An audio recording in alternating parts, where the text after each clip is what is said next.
The beautiful dance of life. Yeah, yeah, yeah, yeah.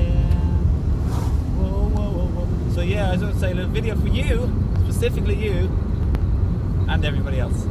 That the dance of life, I love the dance of life to, souls play contracts and agreements with each other to sometimes like you could be hurt, or sometimes you could hurt somebody physically, emotionally in a relationship.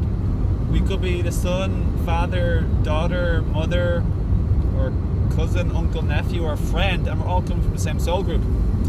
Just think called potentially karma, where we make up or redo similar opposites to like try and make things even and balanced and fair, and just so we all learn. It's all about learning from the soul, and life's beautiful, and I love to dance, and I love my soul family. I love my soul family. I love you guys too.